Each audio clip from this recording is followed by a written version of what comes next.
Hey everybody, how's it going? Chris, what's up, man? Looks like, hey, thanks Intelitech. you know, I buy music licensing for a lot of different stuff, so I might as well use it, right? So, how's everybody doing tonight? Houseplants, what's up? Performance reviews. Chris is just relaxing. It's a good thing to do on a Sunday night with the week coming up. Anybody got work tomorrow? I do. Work tonight, work tomorrow, work all the time. Peter, what's up, man? Good to see ya. So, just returned to Shark, so I'm doing great. Okay, so I saw your post about the shark. Uh, it's interesting that you said that the motor was failing on one of those because I swear I haven't torn it apart, but I have a Shark Vertex cordless that I've been testing, and I swear it smells like burning. Like every time I use it, it smells like burning. And I thought maybe it was break in, but it continues to smell that way. So I'd be really interested to know whether or not that's like, I don't know if they cheapen their motors or what, because like generally Shark motors aren't terrible, but I don't know. We'll see. Chris has hockey practice tomorrow. Performance is going skiing tomorrow. Nice. Colorado style. Man, yeah, I miss the mountains. I miss snow. Um One of the perks of living in California was that you could just go to the Sierras anytime you wanted or go to the beach, just go one direction one way or the other. So my fun project today was I am trying to get a hot tub ready to sell, and I was trying to check the filter, and I have not cleaned it in like a long time. And I ended up having to stick my hand into the water, and now I'm getting like little welts on my arm. So yeah, it's should be fun. I just rubbed some Neosporin on them in hopes that it would go away. Uh, so yeah, burning smell as well. Yeah, it's so weird.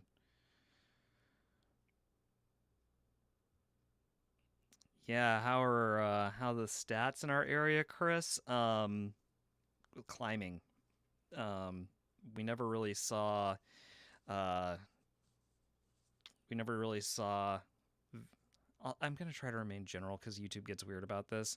We never really saw the second variant go away, and it's getting worse post Thanksgiving. So there's definitely community spread. So yeah, it's keeping us busy. Um, we're anticipating that post Christmas will be pretty busy, especially the new um, with the new hotness that's coming. So yeah, I like to keep things. I think I got a little too specific in the last one, but yeah, it's yep, that's right. So we have yet to see whether that's going to be bad, good, or ugly. So we'll find out. But yeah, so that's keep me busy because we're doing planning for that. So I've got video shoots all this week at work, and kind of in preparation for a lot of things, and then yeah, just life is busy. Oh, going to Florida. Nice. Well, at least the weather will be good. That'll be a plus. So, anyways, let's go ahead and get started. I only had one topic submitted, at least that I saw. And I've got something else that I want to talk about too. A couple things, but um, oh, nice work, Chris. Awesome. I already got number 3, so uh, and my wife got it yesterday, and she wasn't feeling too good tonight, so I stayed at the house a little bit longer than I usually do before heading into the shop. If Jen is watching, she can say hello. But anyways, so let's go ahead. I'm gonna real quick jump over here. Houseplants submitted the topic. There was a second topic about mid-priced vacuums people aren't talking about. Ooh, interesting. Interesting. Okay, we can do that. Absolutely. Hagley Maids. Am I saying that right? Hagley Maids, or am I butchering it? So, Chris, that's why everybody else should get it, but I digress. So, let's see here. So Houseplants submitted a topic on central vacs, kind of whether or not they're, increasing or decreasing in popularity, what my general thoughts are on them. Hagley Maids. Okay, good. I'm glad I said it right. But in any case, so I thought we'd go over this briefly. I've pulled up a few different sites here, and so let me pull this up. So in terms of central vacs and whether or not I think that they are like increasing in popularity or decreasing, I my personal thoughts on it are I really feel like they're staying consistent. They're not something that everybody is looking for. And I know performance reviews would probably, probably going up with the building of houses. Yeah, and that depends on where you are. For some reason in our area, like new houses are like not really a thing. I don't understand why, but they're just really not a thing. I mean, there's a few new developments, but it's definitely there's a housing shortage. But in any case, so if you're building a high-end home, obviously you want it. It's just kind of like something that you put in, along with, say, a security system, or, it's just all that home, appliance / automation that you want as a selling feature. For like smaller homes to mid-size homes, I think mid-size they're kind of optional if you're building a house, and if for smaller homes I don't really see them being installed very much at all. Now that being said, here in this area there are quite a few like legacy Newtone, Electrolux, and Beam units floating around out there. I think for a while in the 80s they got pretty popular, like when they first started kind of making headway. Yeah, performance reviews. It's kind of like a house has a trash compactor or refrigerated air. Yeah, exactly. You just kind of want all of the goodies, right? If you're building a big house. So in any case, the worst of those CV units. What's the worst of the worst?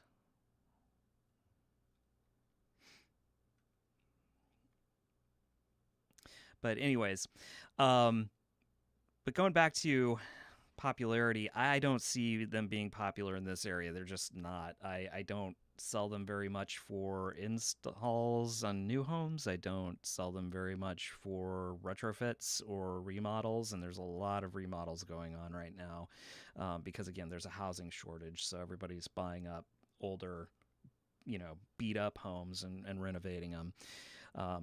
Everybody gets their HGTV on and wants to renovate a house. Flip a house, man. It's easy. And they're just, we see a little bit of demand, but oh yeah, Newtone, Beam, and Electrolux. Oh yeah, they're horrible. We'll get into that. So yeah. But in any case, back in California, when I started out, I did a lot of central vac installs, and I don't know how legal it was at the time because I didn't have a contractor's license and I never signed any like subcontractor paperwork. I was just a squirrely kid who knew how to install central vacs, so I I installed quite a few. What I would do is I would go and fill. At the time, I had a first generation Mazda 3 sedan, not the hatchback, and I would fill that thing literally to the brim with all my tools and all my supplies. And I would I would put the seat in the passenger side all the way down, shove pipe through to the footwell, and then have it sticking out the back of the trunk, and then strap the trunk down.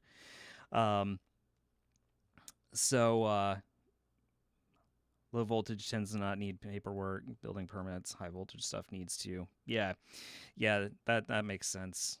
That makes sense. Performance. But anyway, so I'd put all that in there, and I'd show up on a job site, and everybody's making fun of me, like, what's this kid doing pulling up in a Mazda 3? Like, where's his van? And they were always shocked at how much crap I could get into that car. so, so that was good times. But we sold a lot, and at the time, what we were selling was modern day. So that was my first foray into central vacuum manufacturers. We were just always a modern day dealer at our old store, and so that's what I sold. And it worked out great because they were in Bakersfield, which is literally like 3 hours away from where our store was. So shipping was easy, it was quick, no problem. Um, so when I bought this store, I signed up as a modern day dealer, and it's become a little bit more challenging with them being on the West Coast. They have an East Coast warehouse, but I don't know if it's probably because of COVID. It's not really that stocked. So depending on what I need, it can get a little bit challenging. But they make great units. I sold buku Silent Masters, and that always, that is it's good money because your people are paying $1,000, $1,200 for the unit itself, and that's not including like power nozzles or install if they want install, like so it's very you know good in terms of revenue. It's just high dollar numbers instead of selling a upright by itself with a package of bags for $500, right? So um so it was definitely very hot in California, but there was a lot of building going on and a lot of high end building because where I lived was predominantly wineries. So with that came a lot of like winery developments. So uh, it was high end, and we also had in our periphery like some very expensive places to live that had a lot of central vacs. Um, so that was good. Let's see here. Every person I know that had a big expensive house had the exact same vacuum. DC 70, all floors. Yep, bring it in for the clutches. Yeah, it's true. So in any case, then what I also did is I became a dealer as well for Cyclovac. So they make pretty good units. They're Canadian, out of Montreal. I can't remember. They're in Quebec because everything is like dual language with French. So so in any case, like looking here at their units, residential high performance. Yeah, so at this level, when you're looking at either Cyclovac or modern day, if we go to modern day and look at shop products, don't do this to me. There we go. All right. Central vacuum units, central vacuum models, and just go Silent Master. So go here. There we go. Finally. So anyways, if you're looking at apples to apples in terms of price and that kind of thing, like a modern day Silent Master for like the high performance Cyclovacs. Like they both make very good units. Um, there are a couple of things that I prefer about the modern day. I think that some of their componentry is just a little bit higher grade. Also, I prefer the top empty bag as opposed to the bottom empty cup. So, and they offer both. So, in any case, but I do prefer the top down design of the modern days. I don't know why. Maybe it's because that's what I kind of came up with. But and there are a couple other reputable manufacturers like HP Industries makes VacuFlow. They make decent units. I wouldn't necessarily put them, at least from what I've seen, uh, maybe on the same level as Cyclovac or Modern Day. And again, I could be wrong. I haven't been big in Central Vacs for quite a while because honestly, like right now, I just don't have the staffing to even mess with it. I farm all of my Central Vac like on-site stuff out to a local guy, and I just refer people to him because I don't have the staffing or the time to deal with it. But in any case, let's see, power units. The internet's doing this weird thing again. Stupid. There we go.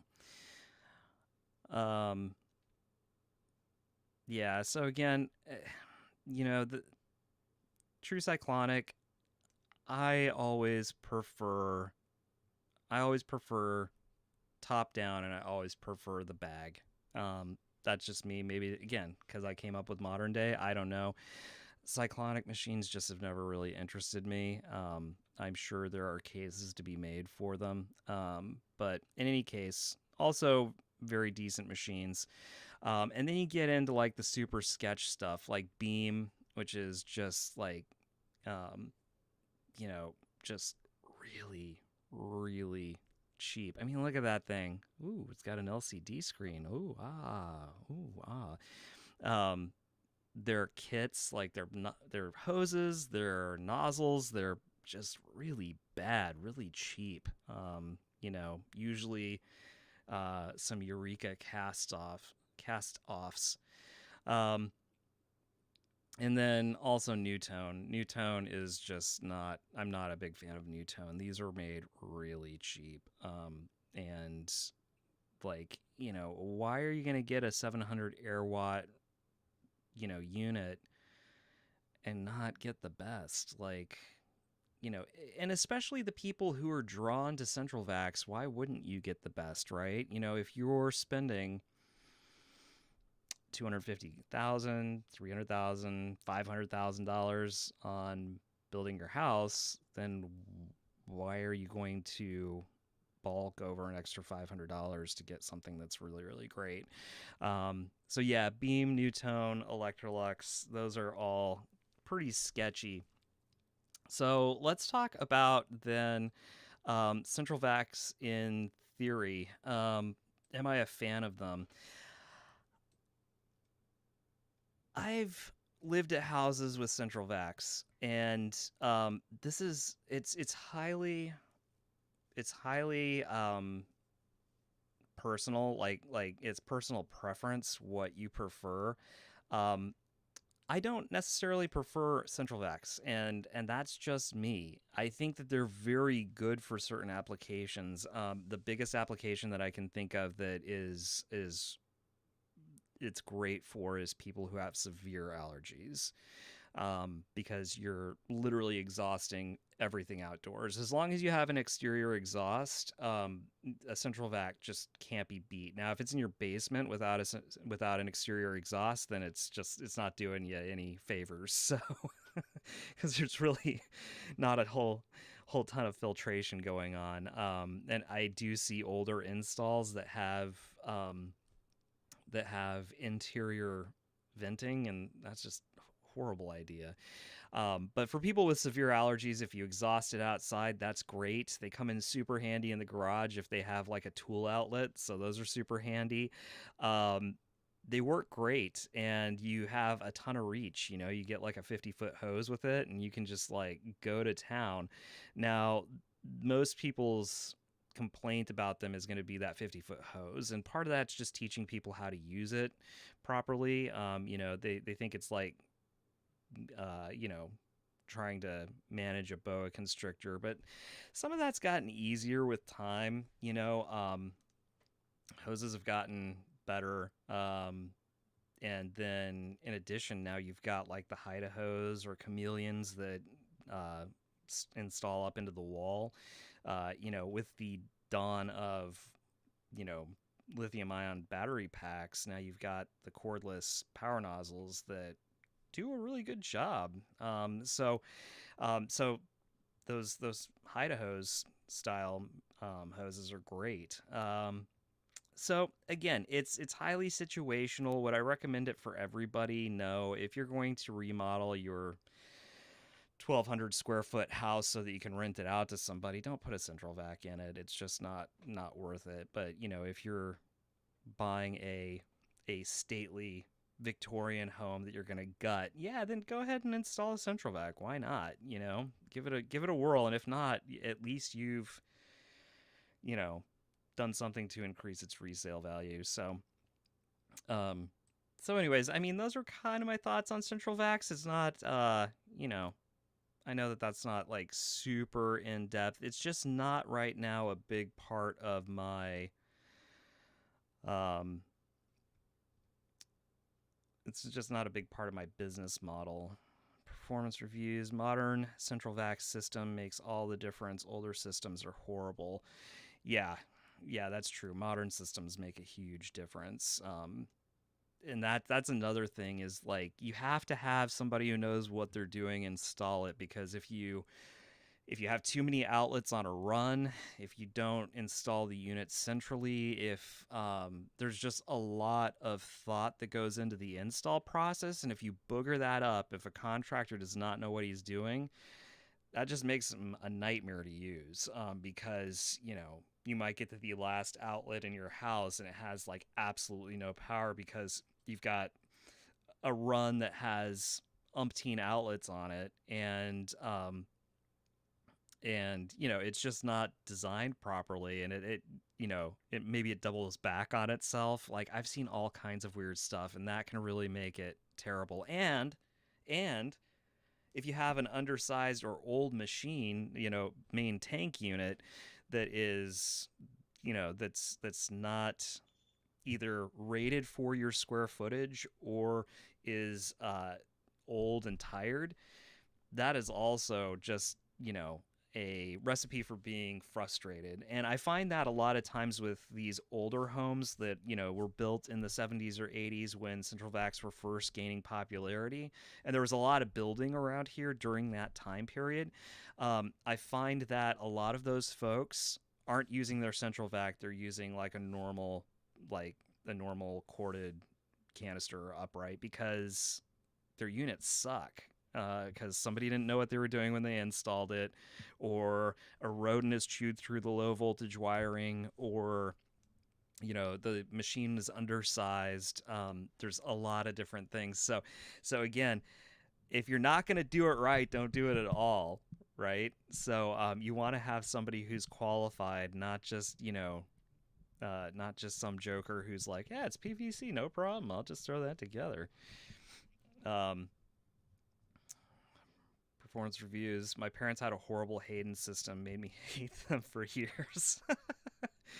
Yeah, there were definitely some sketchy Hayden units back in the day. I did sell one of our, you know, if we're talking about the hose kits, let's talk hose kits real quick. So, back in the day, our kind of standard replacement hose kit was um, the Hayden Super Pack, which was just the Panasonic nozzle that everybody and their brother used. Panasonic, Kenmore, Hayden. So it was like a proven design, and the accessories were pretty decent. So we sold a lot of those to people needing replacement kits.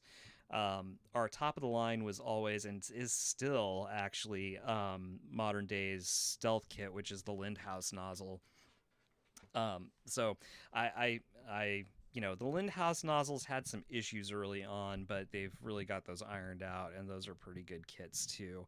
Um, but if you're familiar with Vacs at all, you'll kind of know that there's some really good kits out there, and really anything else is junk. The only ones that I would go with are the units that are based off of the EBK, the Vesselworks, EBK, what is it, 340? I think somebody can correct me if I'm wrong.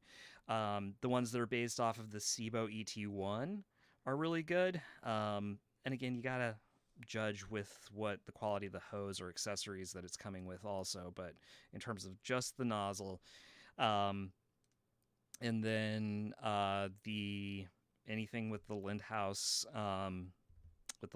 nozzle on it are pretty good too. I'm trying to think if there's something that I'm missing. Those are the big three. Those are what I would stick with. There's some other ones out there that are lower priced. Again, are you really, if you have a central vac, are you really that worried about saving $100? I I just don't understand why you would want to. Um, so let's see. Let's go through some comments here and see if there's more comments. Let's see.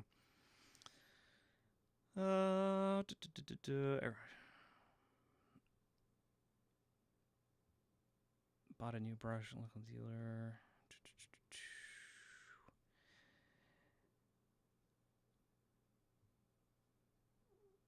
Yeah, you should always oversize. You should never undersize or match the square footage. You'll always have a bad experience. You want to oversize by at least 10%. I agree with that wholeheartedly. And again, the price differential between something that is undersized and something that's oversized is typically not prohibitive. So I don't know why you wouldn't want to go with a bigger unit.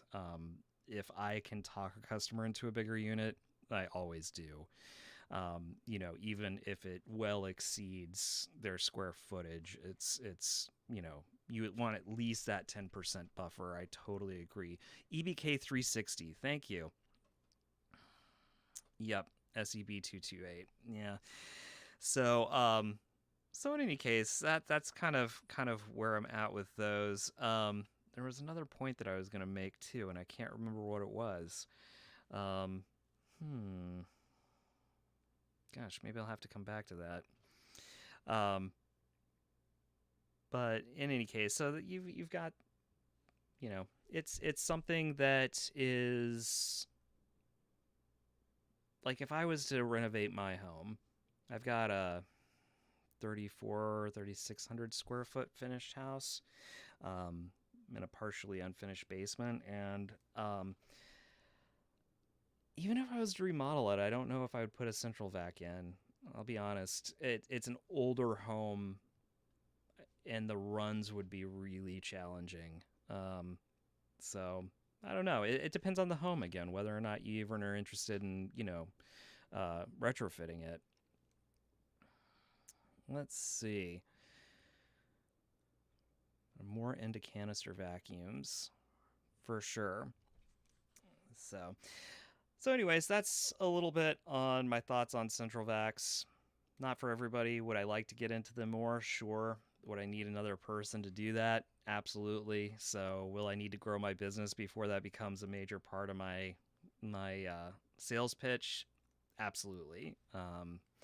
So as of right now, it's not, and it's unfortunate because it is lucrative. So if I had the capability, it is a moneymaker. But what are you gonna do? My hands are tied right now. But let's go real quick to jump into this. So some of you guys know that I have been I've been testing. I know Performance Reviews has been testing a Shark Vertex upright, like a mains powered unit. Tell us more about your thoughts on Shark vacuums. That's exactly where I'm going with it. Performance Reviews. That's exactly where I'm going with this. So I've been testing a Shark Vertex cordless, um, and it's just god awful. It is just and here's the thing. I'm not too snobby with my cordless vacs. Like I don't know why I've become the cordless guy. They've just always interested me, and I think that they're going to become more popular as time goes on. So it's just an area that I've focused on. Like that's kind of my quote unquote specialty. Um, you know, self-proclaimed specialty. But I mean, I've got a Miele HX1. I've got a Dyson V6, a Dyson V8, a Dyson V10. I've got a Simplicity S65. I've got some really cheap ones like the ReadyVac Easy. I've got the one that's made by Cyclovac, which is their first generation stick vac, which is they've improved since. It's not that fantastic, but it was the Airstream stick. I forget what it was called, but anyways, so I am not a snob. This cordless Shark is awful. For the price, it was not cheap, and for the price, like there are other units that could just out clean it all day long. I don't understand. Um, and I was interested because I have not watched this, but I wanted to see. I wanted to see here real quick, um, uh, how they say to maintain this, and then I'll get into some more of my thoughts.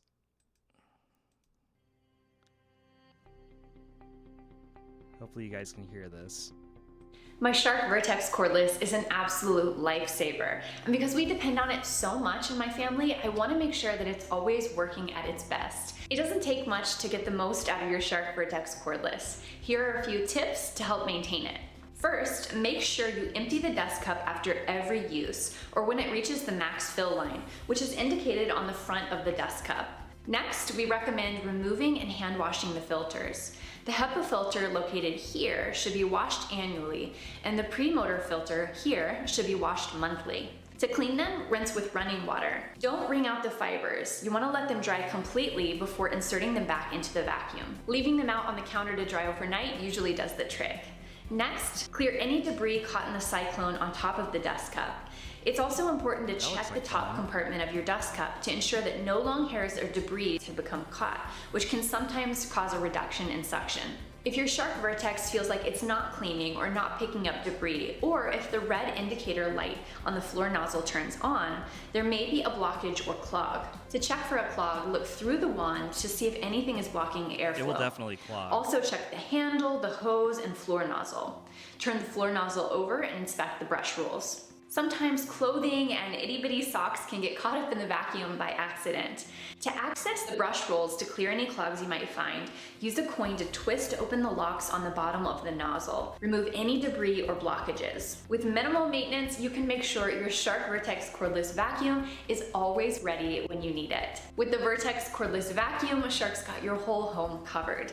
Looking for more cleaning tips? Visit sharkclean.com. Okay.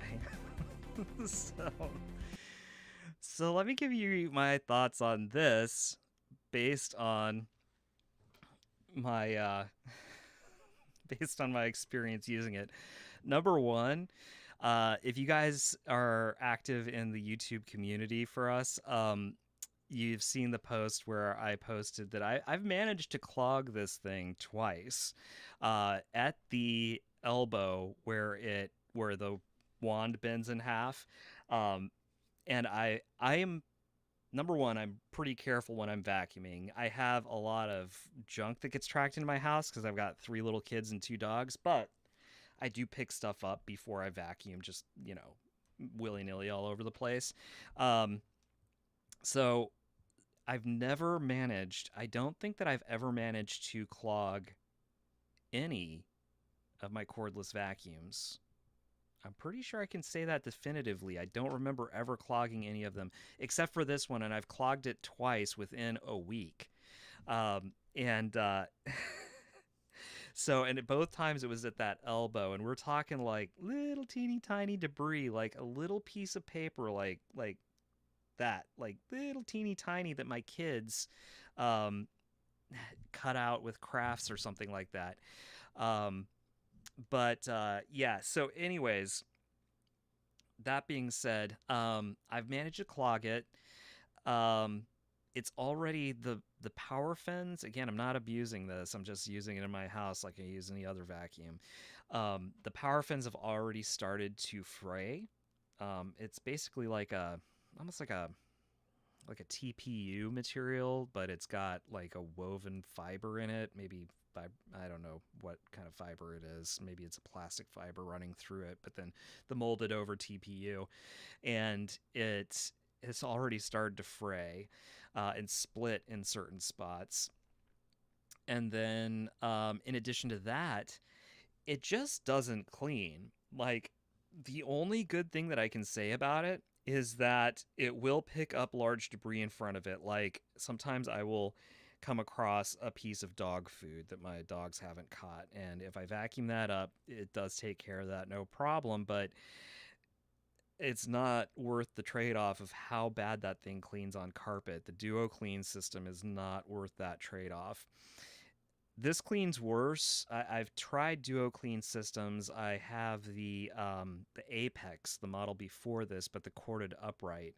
I did some videos on, and that cleaned immensely better. It didn't clean great, but it cleaned better than this does. And obviously, you're talking about mains versus cordless, but this really doesn't pick up, and I really fault the power fins for that. I really feel like agitation is lacking because there's 4 rows of strips. There's two on each side, or there's one on each side of the power fins. I think there's one on each side of the power fins. And then on each side, there's also a normal, traditional um, brush, like from a brush roll. That brush is like the softest thing that you've ever felt. It's like the fluffiest little brush. There's no agitation happening at all. And I did that little shorts video showing that there's no bounce, no agitation. So you couple that with the fact that they're getting really long run times out of this thing, but the reason why they're getting really long run times is they want you to run it on low in most circumstances. Um, and there's 3 settings. There's low speed motor with low speed brush roll. That's for bare floors. Low speed motor with high speed brush roll. That's for carpets. And then there's like the boost mode, which is high speed motor, high speed brush roll. And that's using the trigger on it. The low speed motor, low speed brush roll is anemic even on bare floors. It is just very, very weak. I think if I remember right, I think it was pulling about 20 pounds of sealed suction, and very, very little airflow when I tested it. I'll have this in my review if I ever get around to making it. Um, and on high, it does better, but then you've got like really low run times. So and if you turn the brush roll on high for carpet, you're still on the low motor speed unless you go to boost. So at boost, you're just tearing through battery, but on normal carpet mode, you're not cleaning. So it's just a nightmare. So anyways, that I wanted to talk real quick about the Vertex because it's just been irking me, that thing. And I paid, I think, maybe $3.29 for it. I had a coupon, I think. Yeah, it was not cheap. Um, that being said, I do kind of want to tear into the battery. I don't know if I'm going to or not. I don't know. Should I tear into the battery? Do you guys want to see that? You guys are going to say yes. Of course you're going to say yes. Um, so what's my thoughts on Shark overall? Here's my biggest beef with Shark. and why I would never, even if they allowed me to, I would never carry them. And the reason why is because Shark doesn't make parts available. If I sell something, I sure as heck want to be able to service it. And provide service to my customers. I don't want to give them a phone number and send them away to mail their machine away to Shark, because that defeats the purpose of local service, right? So even if I had access to them under their current style, I would not carry them. Beyond that, all sharks suffer from the same fatal flaw, which is their dust separation and dust cup design. It is horribly antiquated. It's insufficient for maintaining airflow, and it's insufficient for protecting the motor if it's abused. And it's high maintenance. You heard that video. They said wash the filters once a month, which I think it's good. They used to say 3 months on their vacuums, and now they're saying 1 month, which is really a lot more realistic. That's when you should wash a Shark filter. You should not take it longer than a month. Um, that's a good question, houseplants. Would I carry them if they made parts available? No. Well, here's my thoughts on that. I kind of wrote like a little treatise blog once talking about consumer wants and needs and what companies were meeting those. I think that a lot of what Shark does is horribly gimmicky. They're coming up with problems to solve that don't really exist or had simple solutions in the first place. Things like the Duo Clean head, which is just stupid. Because, anyways, and then things like the power fins, like they created the first Duo Clean head. I'm sorry, the first 0M head with the non-hair wrapping technology, quote unquote technology, which was just a comb. It was a comb that combed your brush roll, and those combs broke. That's why you don't see them on the second gen of the 0M machines, because those combs would just shatter. And my Apex did the exact same thing. And then on top of that, then you've got so anyways, they're creating problems for the point of marketing. But basically, their basic idea and functions, things like the swivel head, things like the ability to pull off the body and have the lift away feature, different things like that, they're offering in a price point that is not normally met with those kind of features, and that is Shark's proposition, right?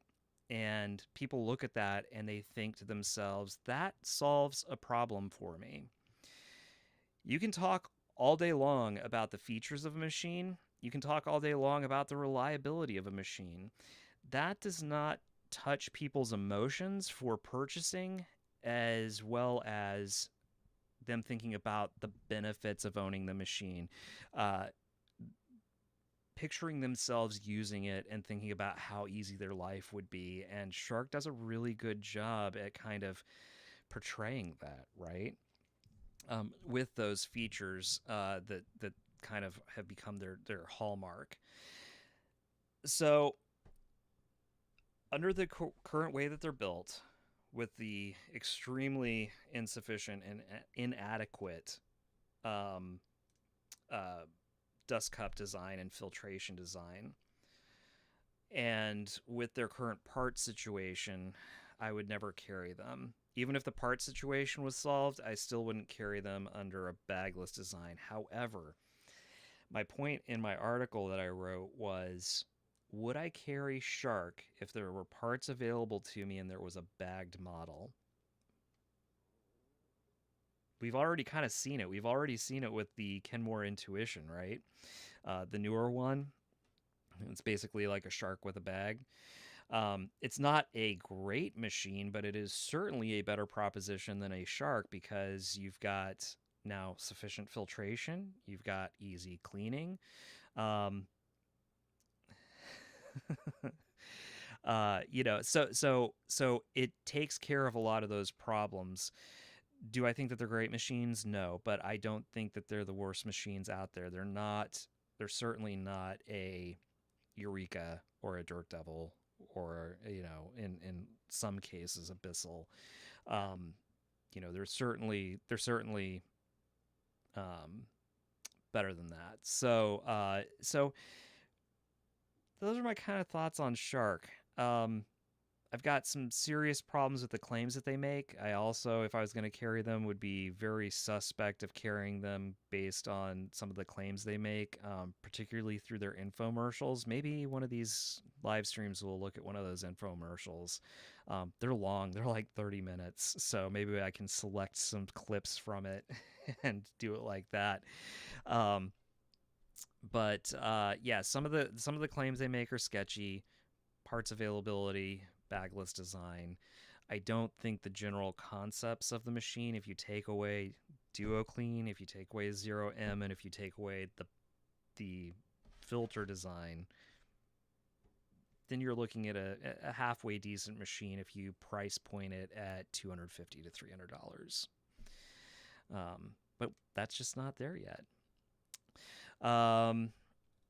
Let's see. The chat was going off the hook while I was talking about that. Let's see. Intelitech, you clogged the loop once. And the Dreametech. Which Dreametech do you have? I'm testing one right now. I'm testing the H11, H17. Anyway, it's their wet mop. I gotta make a video on that too. Dang it. I've got so many videos to make, guys. Oh, that's the next thing we're gonna talk about. Let's see.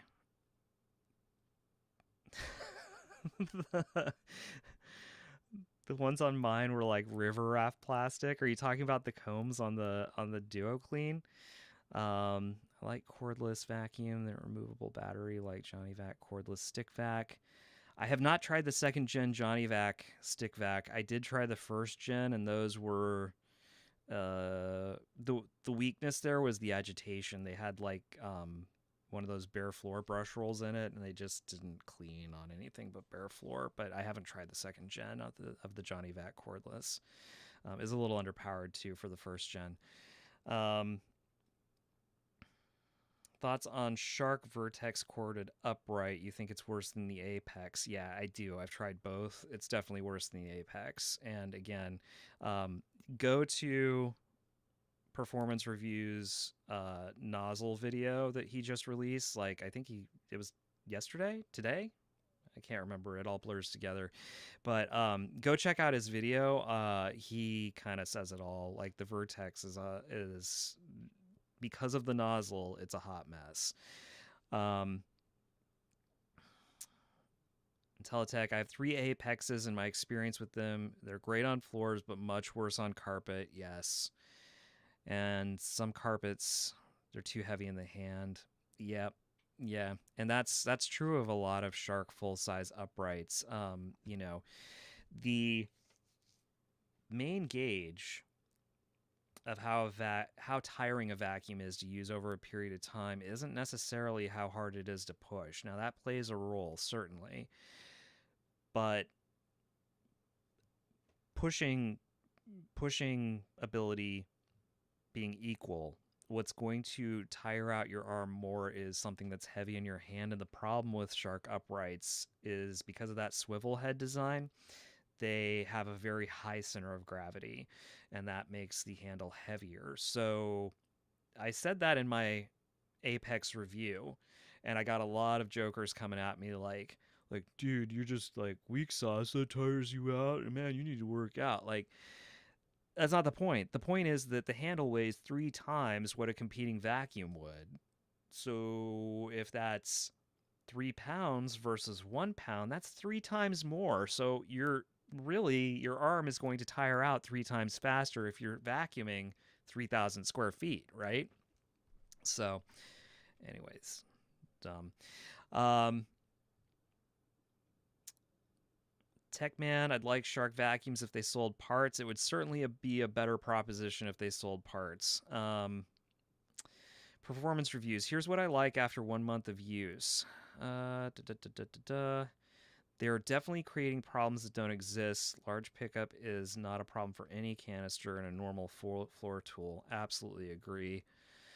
Intelitech, how are all the combs still intact on your 0M machine? Like, I broke at least one comb within the first 2 weeks of owning it. And I'll tell you what broke it. The brush roll stopped. I've actually stopped the brush roll on this multiple times, lodging little items between the brush roll and the comb. And what broke it in this case was what was it? I know what it was. My son likes to bring in like little teeny tiny pieces of asphalt that he finds. They're like his special rocks. I don't know. It's funny and weird. Um, but he had dropped one, and I'm talking like it's pretty small, smaller than. So like here's an example. I don't know where this rock came from, but here's an example. It was maybe half this size, and it was kind of camouflaged in the carpet. So when I picked that up, it jammed between the brush roll and the comb, and it broke the comb. Yeah, yeah. Performance reviews. Intelitech just loves his vacuums too much. He's too careful with them. I gotta use them like a normal person would use them. They gotta survive. I'm not gonna abuse them, but they gotta survive. The Douglas house test, which is a pretty demanding household. Um, let's see. Going down here.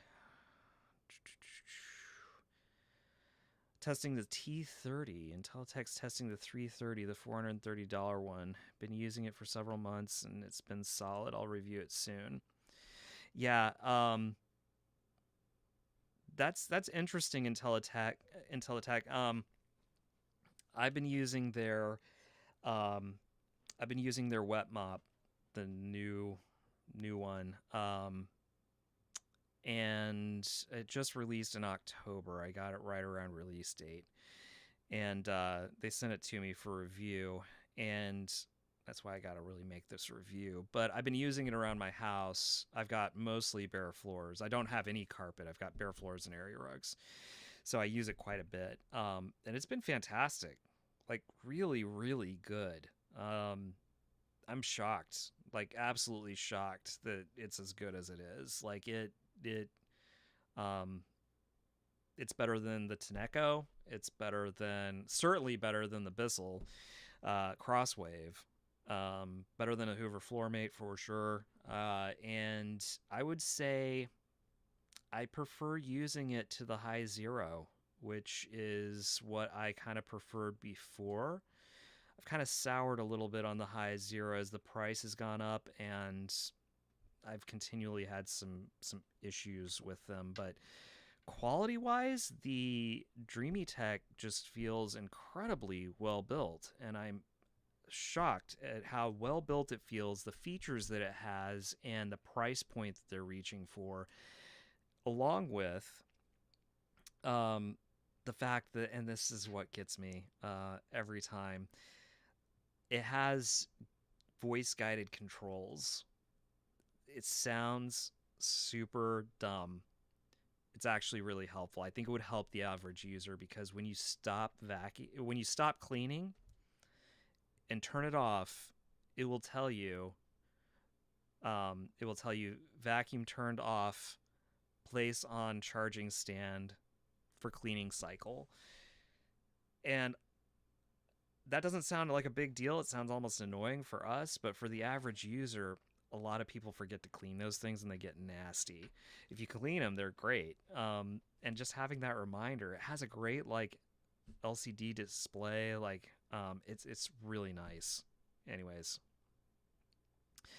CCP is watching you now. I know, it's true. I sound like I've been bought and paid for. They haven't paid me for the review. They just sent me the machine, and I was like, I sent them my ethics statement. I was like, I'm gonna say whatever I want about this because originally they gave me like some talking points, and I was like, no, I'm not gonna do that. But if you want to send it to me, I'll be honest in my review about it. And they said okay, and I like it. So, but yeah, CCP's watching me now. Dun dun dun. Let's see. Ois saying, what are your thoughts on LG and Samsung cordless vacuums? I've used both. Um, I think that they're decent. I don't own one.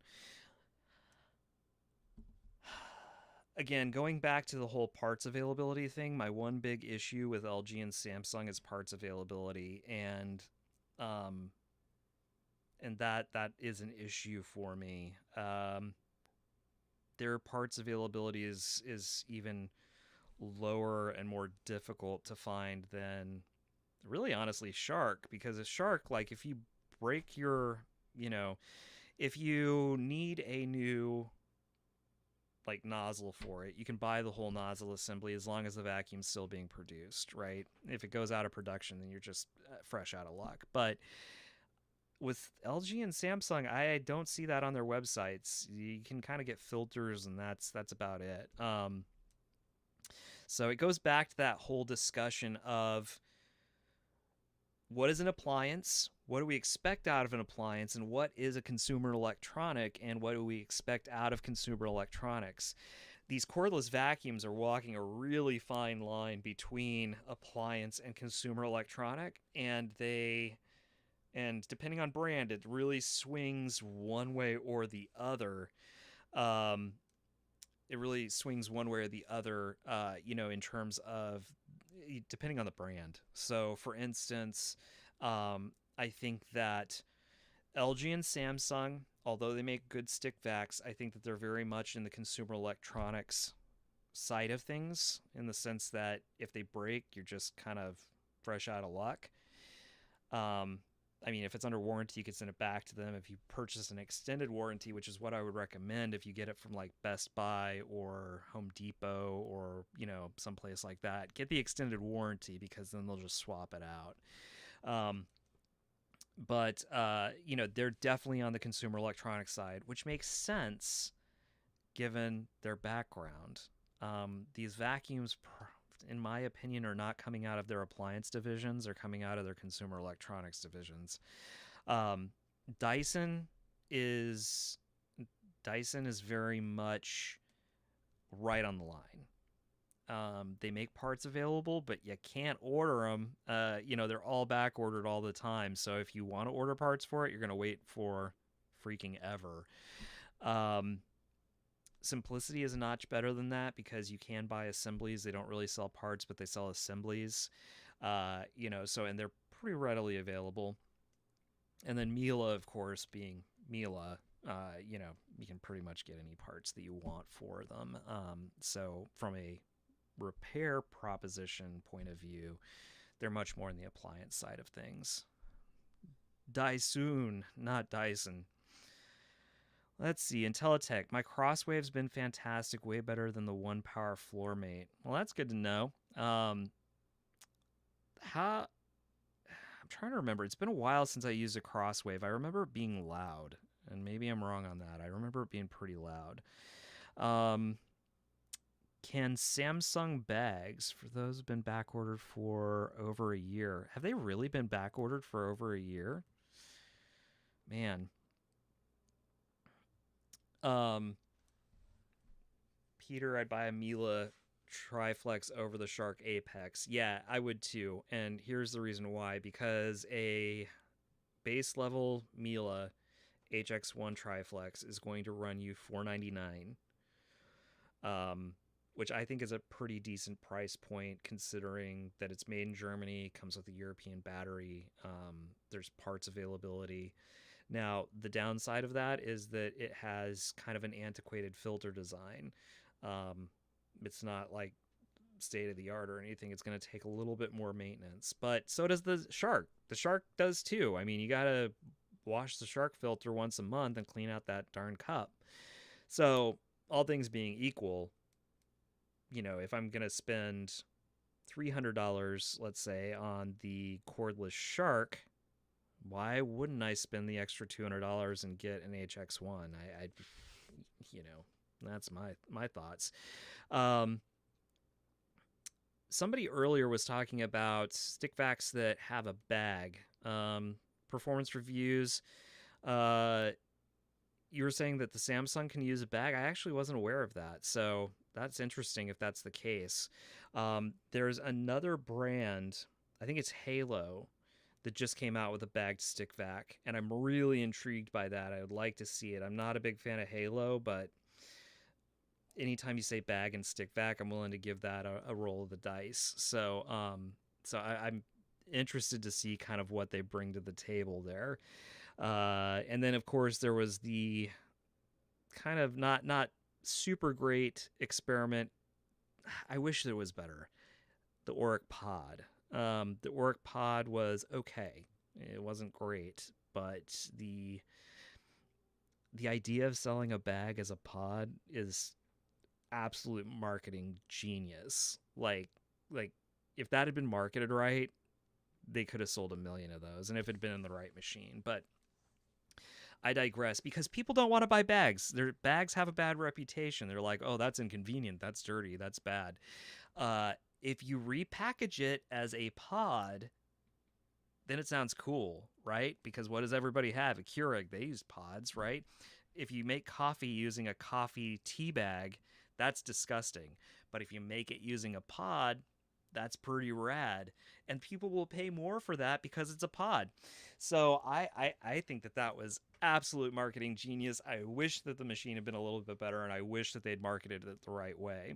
Absolute brilliance. But I would love to see a cordless stick vac that has a bag. That would be fantastic. So I want to try that Halo. Interested to see about that Samsung.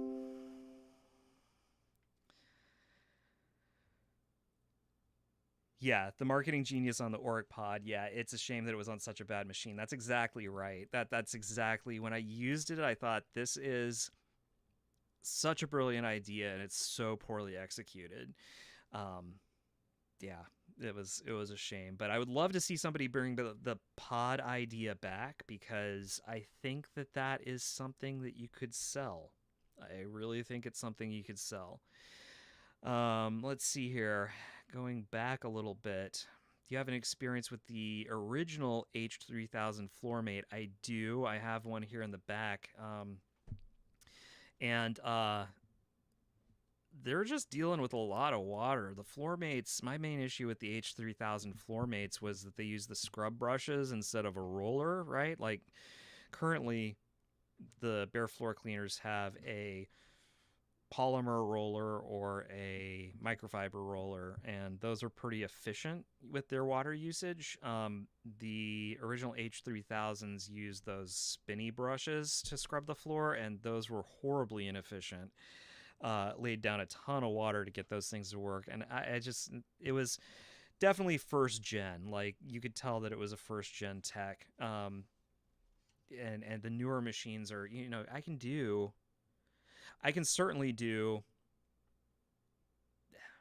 probably a 750 square feet with both the High Zero and the Dreametech. And I know that it looks like Dreametech, but they told me to pronounce it Dreametech. But I can do that easily, 750 to 1,000 square feet on one tank of water, which is super efficient, and those H3000s just weren't.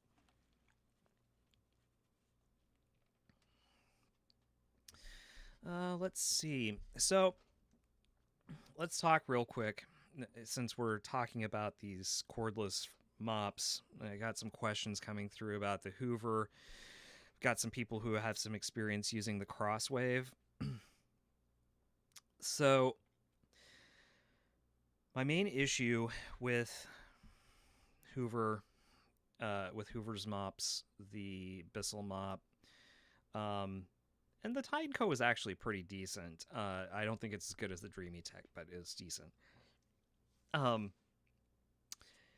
my issue with those is that there was ample there's more opportunity for water intrusion into the motor, and even in the form of like humidity, right? So we want to try to keep that at a minimum. The Dreametech separation system is pretty interesting. I'll show it to you when I review it, but I think that is what has sold it to me, because that's the reason why I loved the High Zero, is because it didn't use a vacuum motor to extract the water. It uses a pump, and that's much more, in theory, much more reliable than using a vacuum motor to suck up the water, because anytime then you've got a vacuum motor, you've got to separate the water from the air before it goes up, and it just introduces a whole series of problems. So,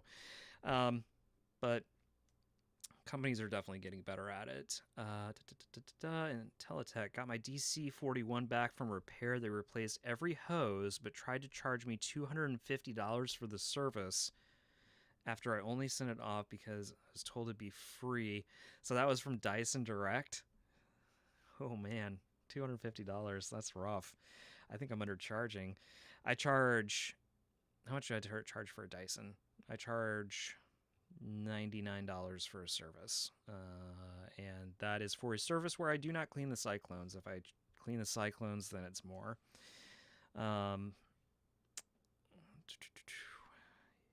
Keaton. What's up, Keaton? You may have already spoken about this, but when and why did Miele drop their upright line? I think there were a couple reasons. The first is their upright line was really only popular in the US. Now, granted, it was probably one of their most popular lines in the US. But all of their other products are pretty much global products, and the upright was pretty much limited to North America in terms of its appeal. So I think that was a lot of it. I don't think they wanted to drop a lot of money into that, redeveloping it. And I think that they saw the direction that Dyson was heading, kind of leaving behind mains powered machine development and going into cordless. And they thought, well, we're going to compete head to head with them on that. And so, I think that they're kind of taking a similar tactic there. Do I think that the HX1 can replace a Miele or the Miele upright like the S7 or U1? No, it's not. That's not what it's designed for. But for somebody who has bare floor and very low area rugs, it will do an absolutely fine job. But yeah, Techman Miele uprights, those were big and clunky. That was the biggest hurdle that you had to get over selling them, is that they were pretty hard to push. I would say out of the vacuums that I carried at the time that they were making those machines, it was definitely one of the hardest to push. And pretty hefty, a little bit over engineered, but very cool. They're cool uprights. There's no denying it. They had a style and a panache that other uprights in a similar price point just don't have. So were they over engineered? Yeah. Were they more prone to certain problems than their canisters? Yeah. Were they hard to push? Yeah. But they were just cool. They were cool uprights, and they were super functional, and they cleaned well. So at that price point, you couldn't buy something that looked like it was designed by Italians. It looked like it was designed like by Pininfarina, right? And it just had a sexiness that you don't get at that price point. And I think that was part of the draw. At least it was for me. Oh, the base station has a bag. Got it. Performance reviews. Let's see. Do you sell the Cibo Disco? I do. I have one on the floor. I don't stock it because I don't sell many of them. Maybe that's partially our fault for maybe not pushing them as much as we should. Um, but uh, but yeah, the disco is good for certain applications. Certainly, like it's another bare floor option for certain individuals. Um, Upright cells have become cordless stick vacuum cells. Yeah, absolutely. Performance reviews. That's exactly right, and that's the direction that the industry is heading. And honestly, that's part of the reason why I spend so much time with cordless machines is because regardless of whether or not I think it's best as a vacuum tech, right? I use countless vacuums. I see them all clean. I see how they clean and how they last. Do I think cordless machines are the greatest thing since sliced bread? Is that why I've got so many of them and why I test their batteries and all that stuff? No. The reason why I do it is because that's the direction that the industry's heading. That is the direction that consumers are pushing the industry. So, that it has become an accepted standard that mains powered machines are heavy and clunky and inconvenient. It's become accepted by the consumer that cordless stick vacuums will do just as well, at half the weight and no cord. Well, we all know that's not true, but that's what consumers have been sold, and that's what they believe. And that's the direction that the industry is going to head. So anybody who does not have a competitive stick vac strategy right now is in trouble. I think, except for very very high end machines, I don't think you know. But again, even very very high end Miele, they have a stick vac. I would love to see what SIBO does with something that's battery powered. Um, I think that would be very, very interesting. I heard a rumor, and I don't know if maybe Intelitech or Performance Reviews, TechMan, I don't know if you've heard this rumor as well. I heard a rumor that SIBO is in development for some sort of battery powered machine. I don't know any more details than that. So that would be really cool if that was the case, though. Um, let's see.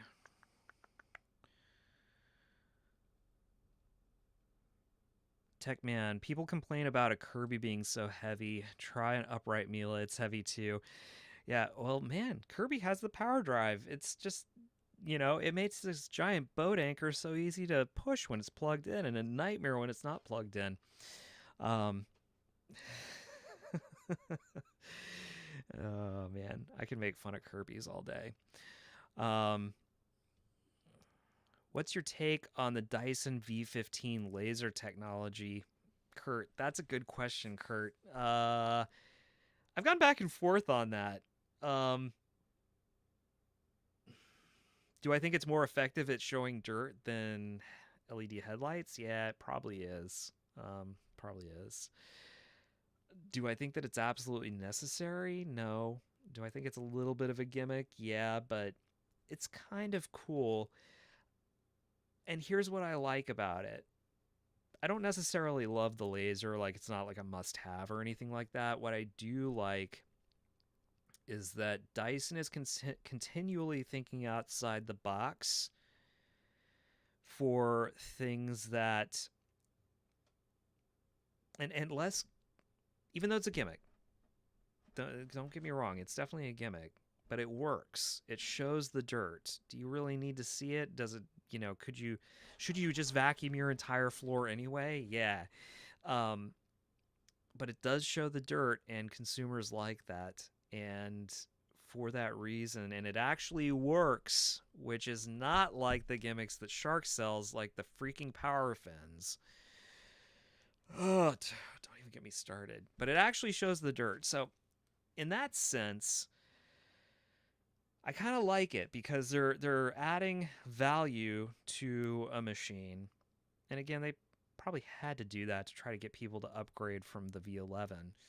Um, but I like that they're willing to try those things. And of course, the V11s had the LCD display. The V15 also has the amount of dirt that the vacuum's picked up, right? It has like that dirt counter, particle counter thing. And um, again, that's a little bit gimmicky, but it's also brilliant marketing because it doesn't matter what you're marketing. Part of what you have to do to get people's attention these days, and I'm sorry, I'm going off on marketing because that's like my day job, but it's gamifying things, and people love gamifying things, particularly anybody who's Gen X, who's millennial, or Gen Z, and that is the a big chunk of consumers right now. That's the most valuable consumers right now are Gen X and millennials. And they love gamifying things. So whether or not we think it's a gimmick, it also is a great way to sell, and it is showing you information. I don't think that that's a bad thing. Um, again, it's not stupid like the power fins. I don't know. That's just my thought. Let's see.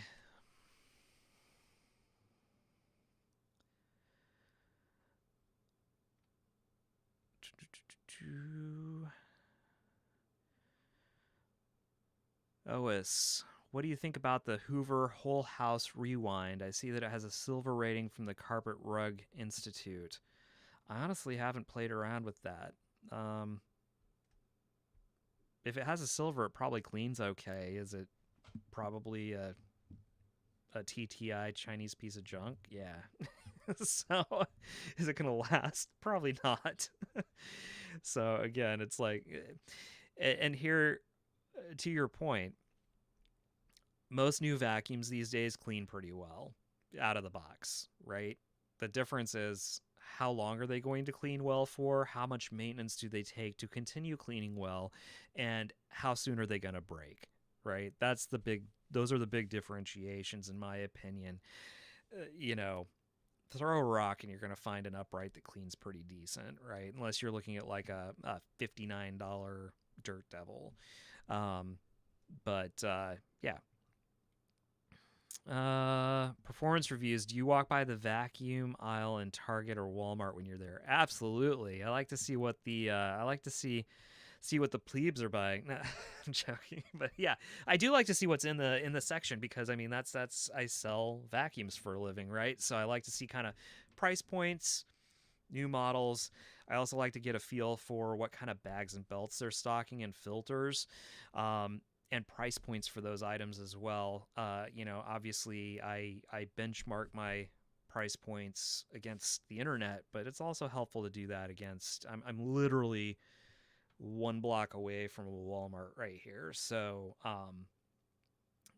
it's helpful for me to know kind of what they have available and what that pricing is. It's just interesting too.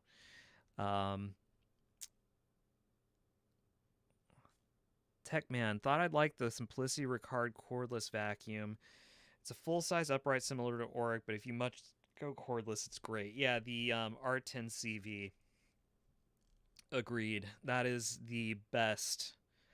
That is the best cordless machine out there, in my opinion. The Oreck cordless Elevate is a close second. If you have to go cordless, and here's the reason why, because those are big enough machines, number one, to have ginormous batteries, so they last for absolutely ever. The second thing is they're both direct air, so they can really crank down the power while keeping at the floor performance pretty decent. So they're perfectly suited for cordless, and give much better cleaning capability than a lot of stick vacs. And are you giving up tools? Yeah, but you are sort of with stick vacs too, because have you ever tried to clean out the footwell of your car with a freaking V11? Like, it's just not happening. Like, try to shove it down in there, it's like this wide, it's huge. So those are pretty limited as well. And of course, there's hoses and stuff that you can buy as accessories, but out of the box, I don't think that they're really that much more amazing at tool jobs. I'd rather get, yeah, I don't know. It just always cracks me up when they show people cleaning with the cordless stick vacs and their tools because they're just so limiting because of how big the motor units are. Um, let's see. Uh, Houseplants. I'd give them all the money for a cordless Felix. Yeah, that would be pretty cool. I'd be interested. I'd like to see how they would deal with the center of gravity issue on that because I wouldn't want the battery up where the motor is because then that's going to get super duper heavy. Have to find a way around that. I'd be interested to see. I really would. Um, let's see. Scrolling on down here. Let me get caught up here with where everybody's at. I reviewed that Hoover. It's surprisingly solid. Intelitech, yeah. I mean, and Hoover does make some models that are pretty decent and others that are pretty terrible. It just, it's a grab bag. Techman, I respect that Bissell still sells a cheap, affordable, bagged, upright Power Force. And I said this in the last live stream. If you got to buy a super cheap machine, buy a Bissell, man. They don't clean great, but, you can buy a bagged unit. They're not super messy, and they are simple.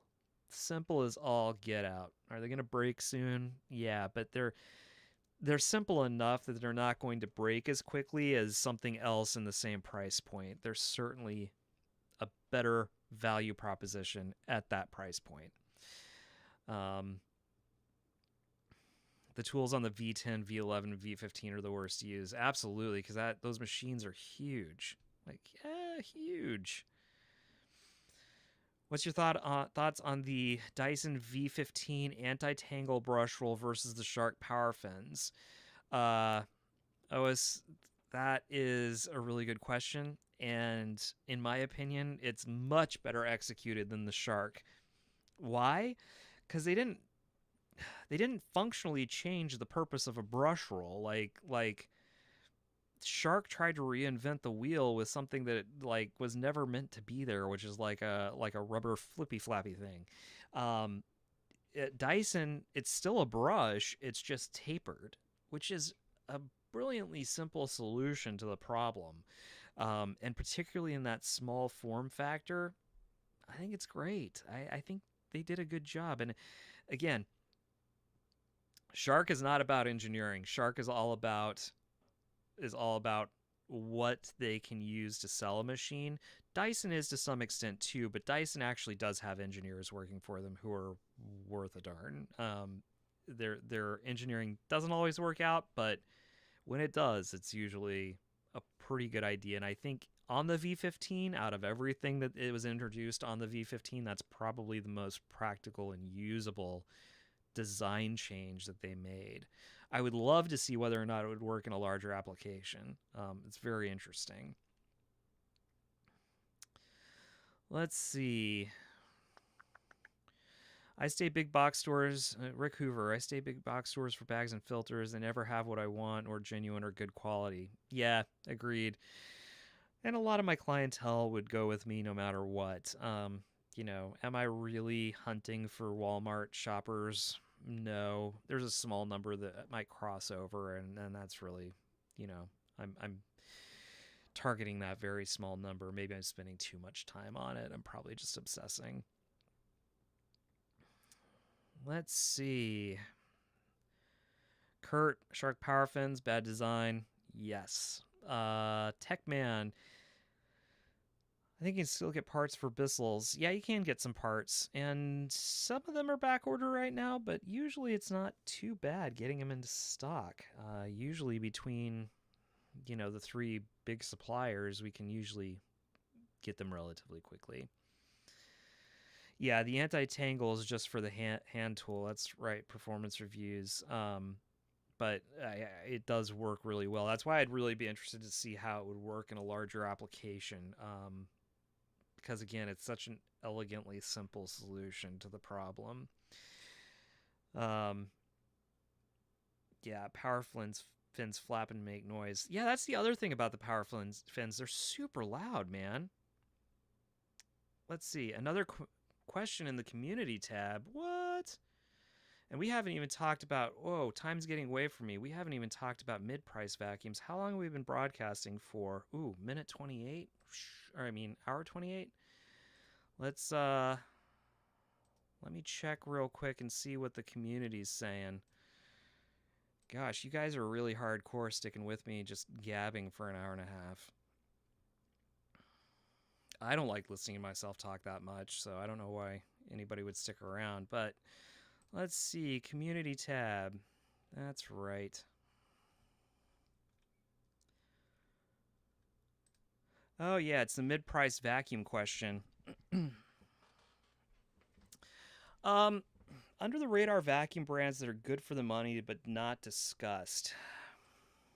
It's a good question. And it's also a hard question because there aren't a lot. Because most known brands have chosen one of two paths. They've chosen either the mass market, cheap consumer side of things, even if they're selling mid-price, or you've got the pretty well-known high-end brands, you know, the Miele, Sibo, Lindhaus, Lindhaus to a lesser extent, and Riccar.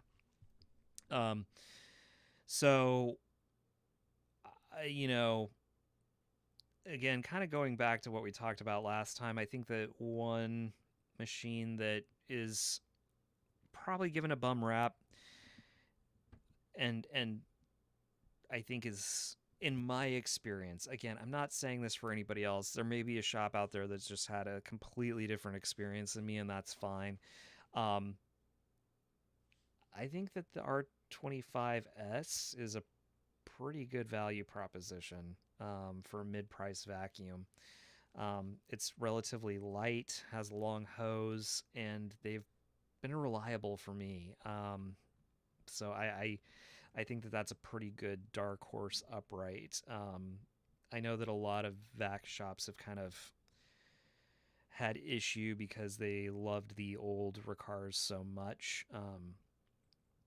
But I gave them a whirl and they've been fine for me. So, you know, so I don't have personally any qualms with them. I know that some people have other opinions on them, but they've been very good for me. Some other brands that are under the radar. I would say if you run across a vac shop that sells Titan, Titan is actually a pretty good value proposition. Their canisters, it's basically what it is. It's a private label made for Steel City, which is one of our vacuum suppliers. So they make central vacs, canisters, and uprights. Their canisters are sourced from Cleva, which owns Kenmore Floor Care. So they're essentially the Panasonic-derived Kenmore progressive canisters, which are they the most amazing and forward-thinking vacuums? No, but they're very proven. They're you know, you're not going to run into any huge surprises with them. Yeah, it's basically TechMan identical to the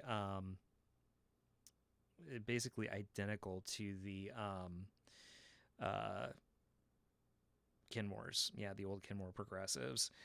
So those price point wise, very mid priced, $400 to $600 ish.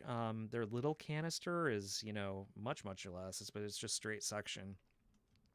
But good machines for the money. I think very good value proposition given the fact that they're a proven design and now there are parts available now that Cleva has hold of those designs and those molds. For their uprights are derived from Taconi products. So the old 2000 series machines is what they make their heavy duty models from. So they have the both commercial and household versions. Both of those are very mid-price. You know, you're talking in the $500 range. So I think that those are very good deals for the money because, again, it's a very proven design, metal handle, metal brush roll, metal bottom plate. I mean, they're easy to sell based on the construction. And their lesser priced upright is essentially the S20 EZM. The Simplicity S20 EZM is also sold as the Titan T. I can't remember the model number now, but it's a little teal machine. Those are great too, because they that little design. I don't care what people say. That design for an inexpensive machine has held up incredibly well for us. I have run those. There are a couple of commercial customers that I have that will not spend more than $300 on an upright. Period. End of story. Will not. Um, so I sold them some of those back when they were labeled as Carpet Pros, and I am shocked at how well those have held up. I don't think I've ever had a warranty claim on one of those uprights, the S20 EZM or the before that, the Carpet Pro, and the Fuller Vac. It was labeled as a Fuller Vac. It's also labeled as a Titan. They're just surprisingly simple, reliable machines. Yeah. So, anyways, Titan's a good one. Maybe to a lesser extent, there's a private label called Cirrus. It's not really a private label; they own the company, but there's a private label called Cirrus that Esco, one of our suppliers, has, which is not. They're not bad. They're pretty mid-priced, very old school. They're kind of built more along the lines of like maybe a slightly chintzier Recaro 8000 series. Apparently, it's made in the same factory in Taiwan that the original Recaro machines were made in. So very, very similar. Has a very familiar feel to it if you've ever used like a Recaro 2000 or 8000 series machine. But parts are available. I don't like them quite as much as the Titan. I really like the 2000 series derived machines. That's just kind of my jam. Esco is the vacuum mob. Thank you. That's very true. That's why I don't carry Cirrus. So I'm just gonna throw it out there. Yeah, and they really are. It's like that's a nice package of bags you got there. It'd be a shame if something happened to it. You know, they bought DVC, they bought Cirrus. You know, now they're the distributor for Oreck, so they got a lot of stuff locked up. But Rick Hoover, I missed the Recaro 8000 Simplicity 700 or 7 series machines. I do too. I know this is like a long shot. I say this, I think I've said this in other live streams. If anybody ever comes across a new old stock 8955, I will pay good money for that. Just throwing it out there. I was not thinking when they stopped production. I didn't order one for myself, and that was stupid. Because I have a very emotional attachment to that machine. I sold, no joke, thousands of those back in the day, and I just have a very emotional attachment to those. And they're great machines. Now, interestingly enough, I'm looking right here over in our holding area, and there's an 8850 here for repair, which is, let's see,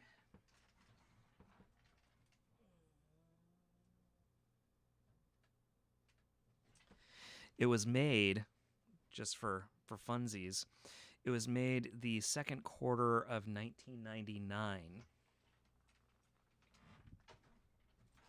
And it still looks fantastic. I think it's here for clutch and brush strips, which is not abnormal for these. They're great machines. I miss them a lot. Would anybody be interested in seeing a video on that guy? I know, Matt making a video. It's shocking, right? That's probably what I'm gonna end on here since we've been going so long. So Part of being a full-time employee in marketing and also a having a vacuum side hustle and having a family is that it has gotten really hard recently, especially with the holidays, to produce videos. I don't know what's wrong with me. I have a ton of footage and nothing really to show for it. So I apologize. I need to get that shark video out. I need to get that Dreametech video out. I need to get some repair videos out. So I'm probably going to. I'm not gonna lie. I'll let you know a little trade secret. Shark videos perform very well, and I think it's because Shark advertises on shark related videos. So the shark's probably going to come first. uh, so, um, so, anyways, Intelitech, don't rush yourself too much. You don't want to get burned out. Yeah, I've been feeling that burnout quite a bit. Like, there's been a lot of external pressures recently.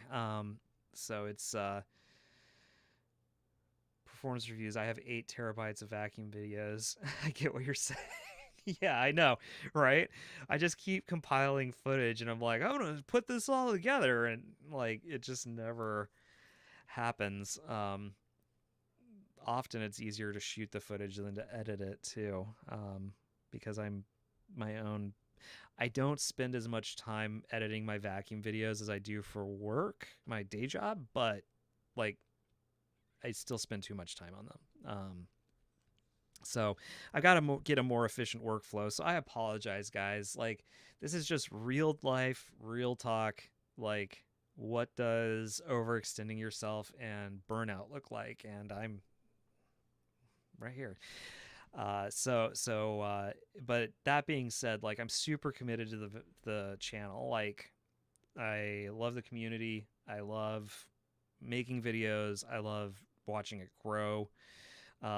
And really, it's part of, it's part of a larger strategy for me because as I develop e-commerce, my point is not to become a e-commerce power player. I'm never going to be eVacuum, right? But what I can do is build my brand online, and YouTube is the largest way that I can do that. And that will feed sales as well. So it's part of my growth strategy in addition to just being something that I really enjoy. I don't know how many of you guys, this might just be vacuum talk. I would love to also talk business and life with you guys. So I don't know who's interested in maybe kind of like talking about what my brand strategy and overall thoughts are on guerrilla marketing and doing it on the cheap. But if you're interested in that, I'd be happy to do that in one of these live streams as well.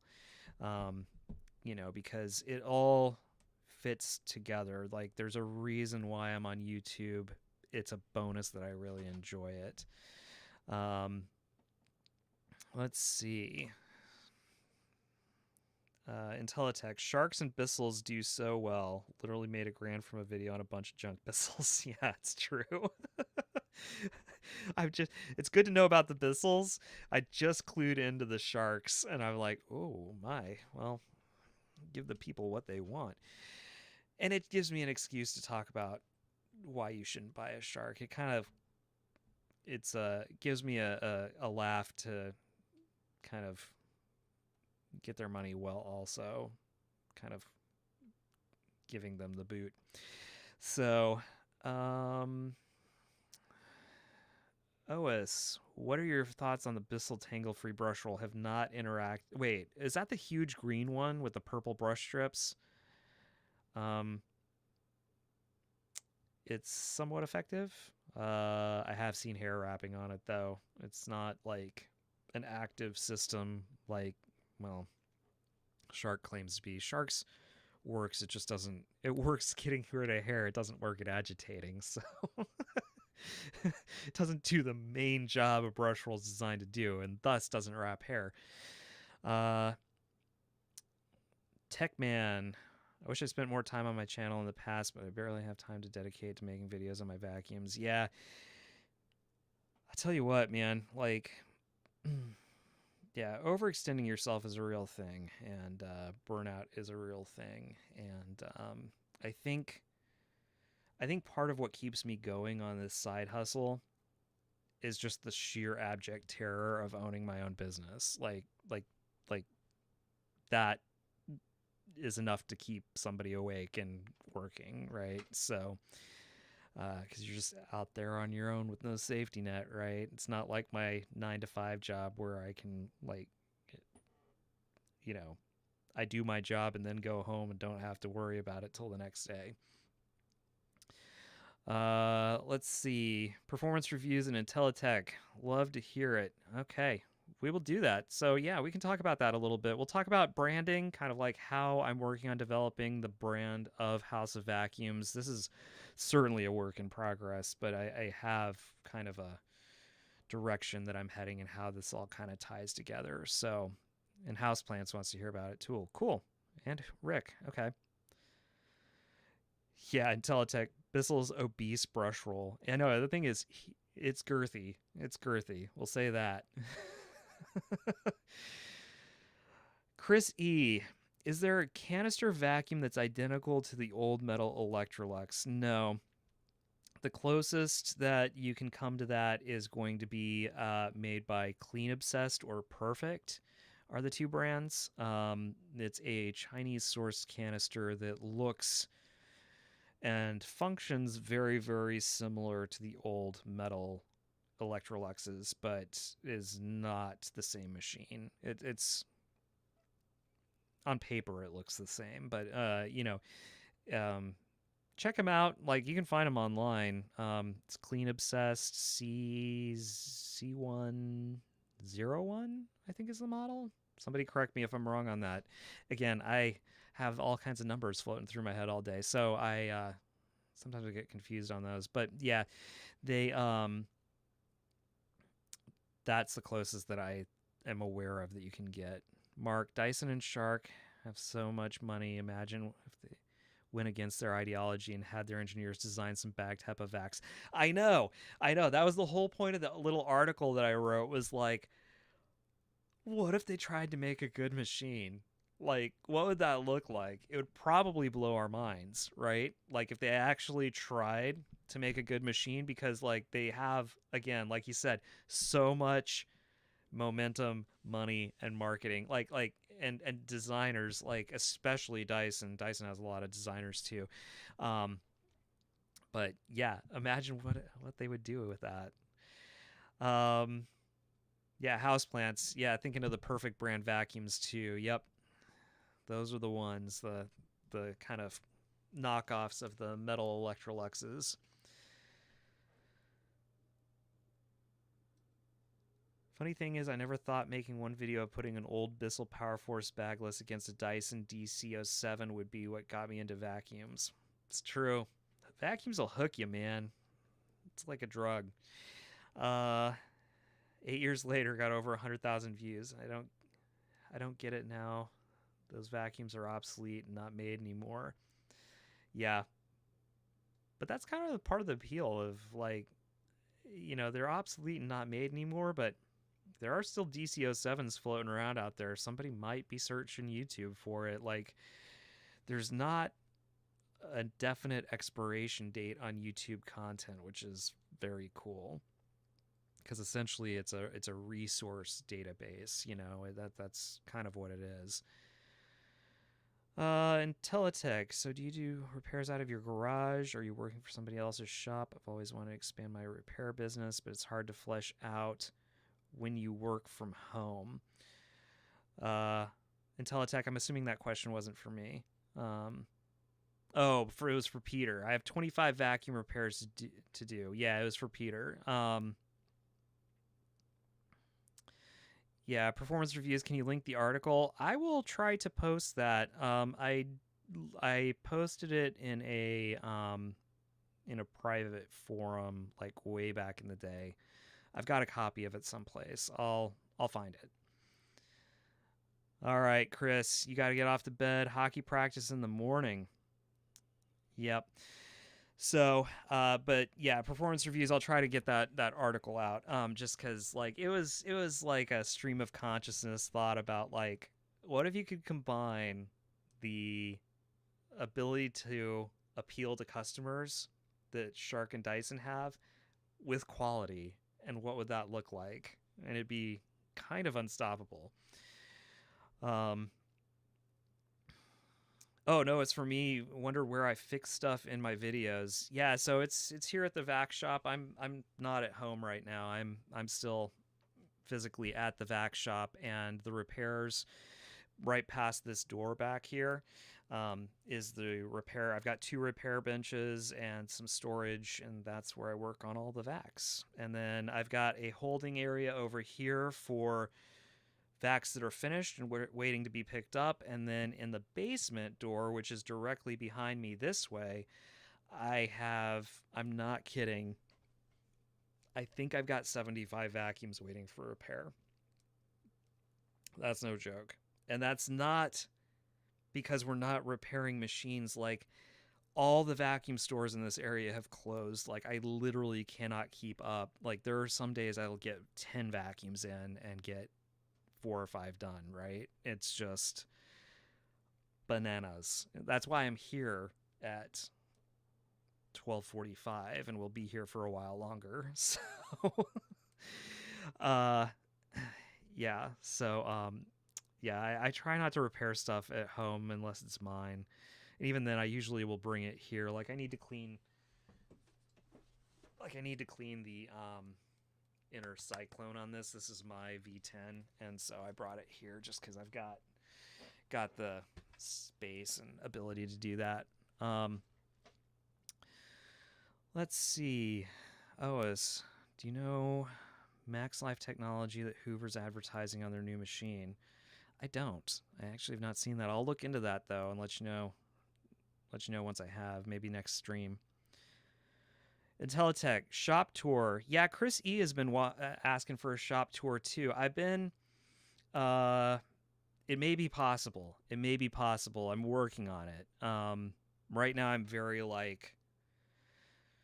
Right now I'm very constrained to this computer desk, but there may be a way if I have a laptop and I just got a GoPro 10, so if you use that as a webcam and use a wireless lav as my mic instead of this, it may be possible. So I'll try to do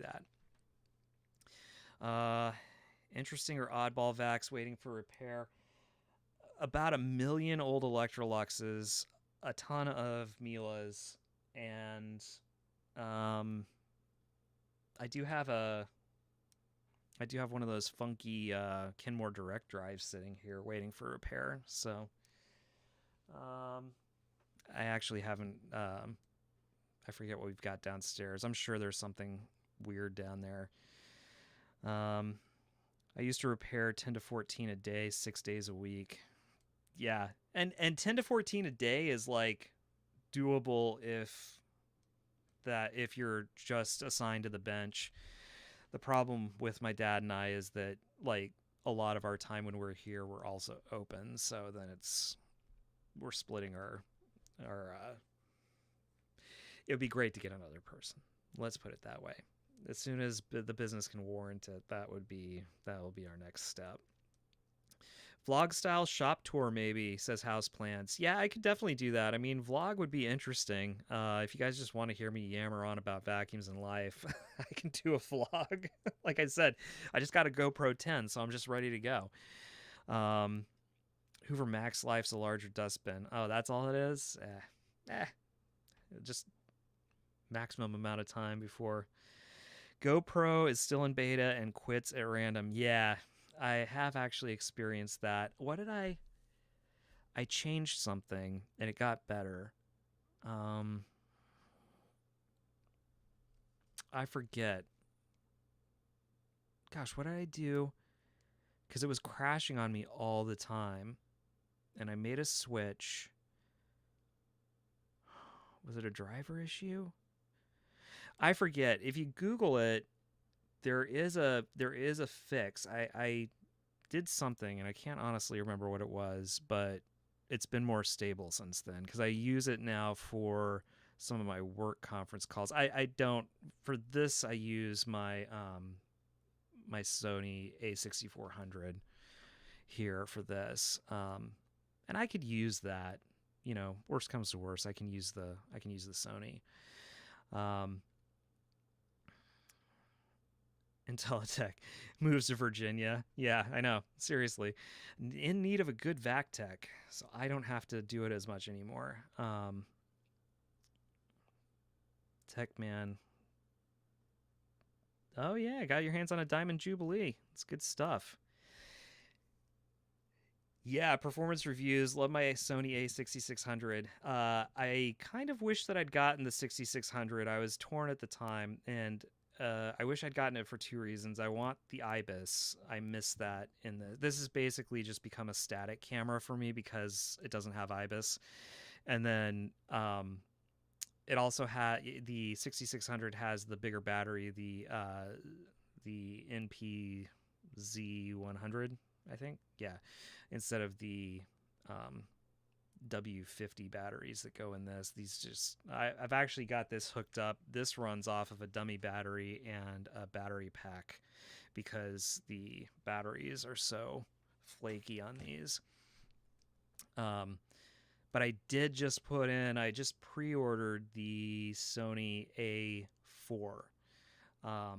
So I'm very excited about that. I think that that's going to give me the best of both worlds. I have my top down.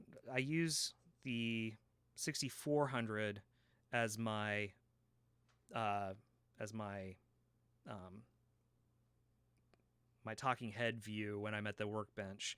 My top down video is a Sony A7R4, which is more of a photography camera. It's like 61 megapixels, and I bought it to use for product photography, but it's very limiting in terms of the video side of things, and I'm going to split the difference with the A4 and go that route. So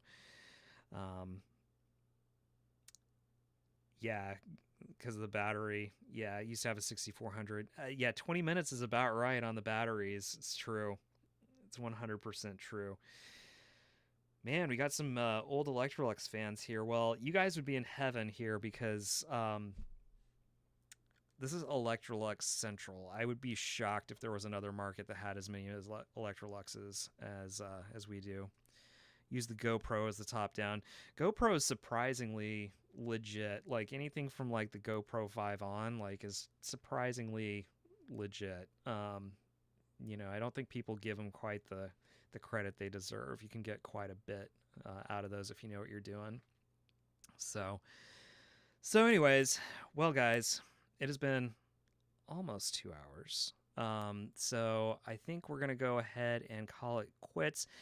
Before you go though, if you could give this a like, I would truly appreciate that. It really helps me out with the algorithms and getting this out there. So give me a like before you sign off. I appreciate it, and I will see you guys again in 2 weeks. Hopefully there'll be another video out before then. So all right, I'll talk to you guys later. Bye.